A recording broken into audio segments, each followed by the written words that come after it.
নমস্কার, জেটিস কিচেনে আপনাদের সকলকে স্বাগত জানাই। কেমন আছেন সবাই? আশা করছি খুবই ভালো আছেন। আজকে বানাবো মালপোয়া।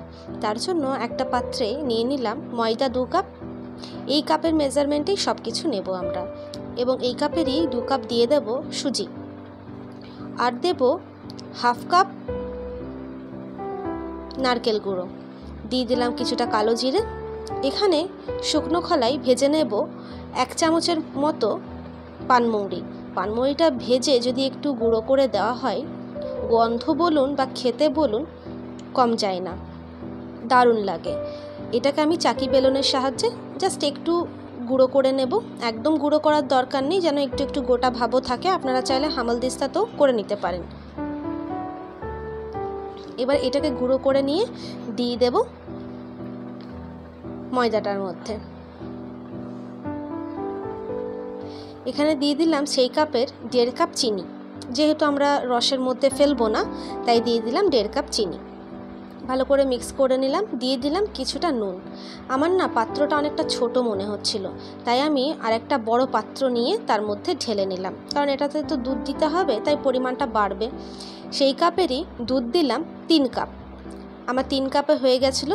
যদি আপনাদের মনে হয় যে না হচ্ছে না, তাহলে কিন্তু আরও 1 কাপ দুধ আপনারা অ্যাড করতে পারেন, সমস্যা নেই।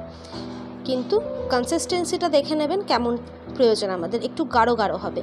এইভাবে মিক্স করে নেব আমরা ভালো মতো। তারপর দিয়ে দিলাম 1 চামচ ঘি। গোলাপ জল থাকলে আপনারা গোলাপ জল দিতে পারেন, আমি এখানে দিলাম না। 1 চামচ ঘি দিয়ে ভালো করে ফেটিয়ে নিয়ে মিনিমাম আপনাকে 1 ঘন্টা রাখতে হবে।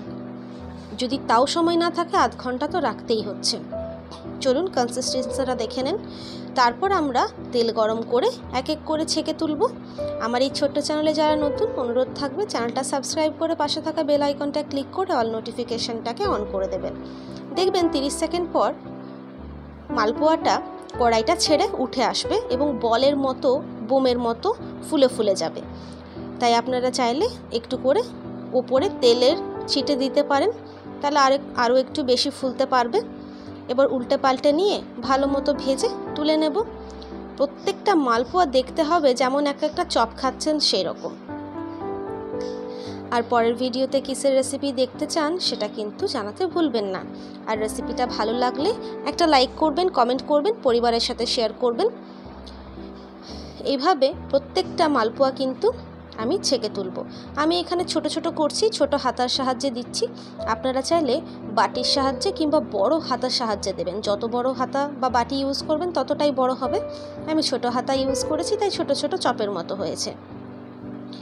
এইভাবে তেল ছিটিয়ে দিতে থাকবেন, তাহলে কিন্তু উপরটাও যেমন ভালো হবে, নিচটাও সেরকম ভালো হবে। আর কোনো কিন্তু ঢেলা পেকে যায়নি মাঝে মাঝে। একদম দারুণ হয়েছিল।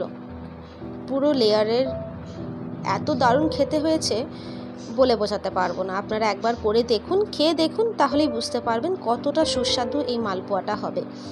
আর আরেকটা কথা, আপনারা যদি চান এখানে কাজু কিশমিশ অবশ্যই অ্যাড করতে পারেন, এবং আমি যেটা নারকেল গুঁড়ো ব্যবহার করেছি তার পরিবর্তে আপনারা কুচি করা নারকেল ব্যবহার করতে পারেন, তাহলে একটু মুখে লাগবে। চলুন দেখা হচ্ছে পরের ভিডিওতে নতুন রেসিপির সাথে। সুস্থ থাকবেন, ভালো থাকবেন, সাবধানে থাকবেন।